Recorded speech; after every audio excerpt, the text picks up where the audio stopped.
Let's say you've been doing some hip flexor stretching, whether it's kneeling like this, or you've got your foot braced like that so you can also hit the quads, or you've even been doing a standing version where you are doing like a forward split squat and really stretching things out. And you notice that every time you do these stretches, your hip flexors hurt and you feel unstable in your hip. What should you do to correct this, and how should you be training to improve that sense of tightness in the front of your hip? Let's talk about it in this video. First, it's important to recognize that you can overstretch a muscle, and that stretching is not the only thing that a tight muscle needs. Some muscles actually feel tight because they are too weak and they are screaming for a little bit of resistance training. So that's what we're going to do to help your hips feel more stable and to get the hip flexors to stop hurting after stretching. Let me show you how. And before I forget, let me know what you've been noticing with your hip flexors, your hip stability, and hip flexor stretching by dropping me a comment down below. And after you've watched what I have to say in this video, let me know in the comments how your hip flexors feel, because the exercises I'm going to show you are probably going to help you a lot. All right, let's get into it. The hip flexors are responsible for bringing your leg bone towards your chest like this. So if you want to strengthen the hip flexors, you want to do it through their full available range of motion. When you're sitting on the edge of a chair, you can just do this, lifting your knee up towards the sky, holding it, and then back down. You might find that your range of motion is very limited, that you just can't seem to bring it very far up, and that these muscles start burning, your quads, deeper in here, the actual primary hip flexors like the psoas and iliacus. You might feel gluteus medius and a little bit of gluteus minimus and TFL all on the side here, wigging out and feeling tired. All of those are okay. You want them to all work in unison. But if you feel like, wow, I have such limited range, what you can do is actually help with your hand, maybe see what your passive range of motion is, and then see if you can hold that position once you're already there. Another option is to lean back. This makes the exercise a little bit easier, and it also gives you a bigger range of motion to work through. So rather than being at this just 90 degrees of potential hip flexion, you lean back and you have this nice big angle that you're working through, so you can build strength through the full range. If you want, you can also have the leg straight, and that's going to work even more of the hip flexors, but you might feel like your quads burn out a lot faster doing it this way. Get strong at both options, and that's going to help your hip flexors feel a whole lot better. But you don't want to neglect this last position either.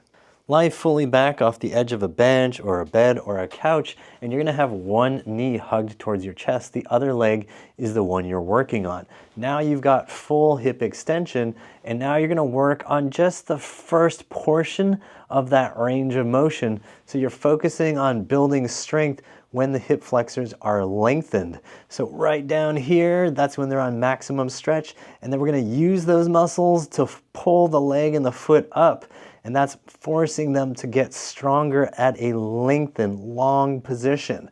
You can also go all the way to the top, but as you reach a certain angle, you're going to notice that it's not really that hard anymore, and then it's just kind of like a gentle little positioning practice. So really, you want to get it where it's at maximum resistance here for sure, and going up maybe 30, 45 degrees, maybe even a little bit higher before it just starts getting super easy. But you want to stick in that range that feels difficult, and you can also play around with a couple different angles. For example, you could turn the foot out while you're doing this, so you'll feel more of your inner thigh muscles working to help with hip flexion.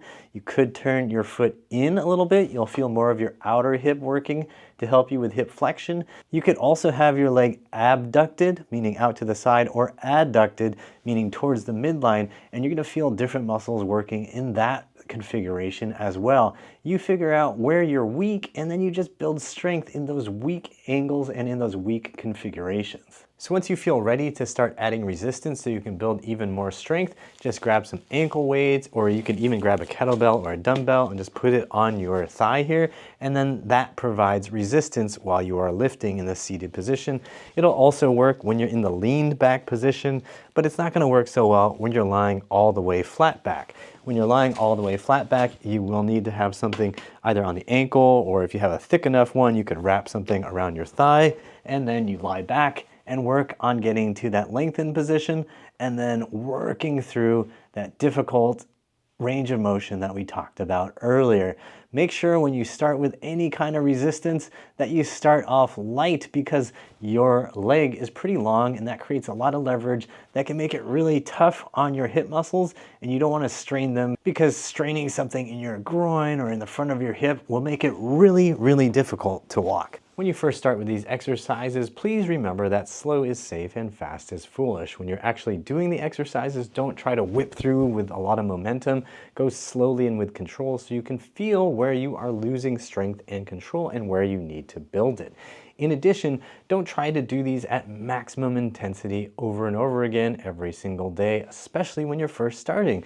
Start off with twice a week and just make sure your body can tolerate these well. If you feel like it's benefiting you and that you can tolerate doing these more than twice a week, you may do so. It's your body, it's your choice how often you're going to exercise it. Just remember not to cripple yourself with soreness, because when you cripple yourself in the hips, it is really, really not fun.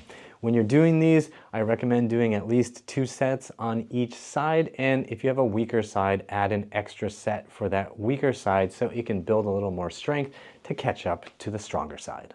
Let me know how these exercises feel for you by dropping me a comment down below, and be sure to check out the Healthy Hips program for a comprehensive program to help you rebuild your hips at home.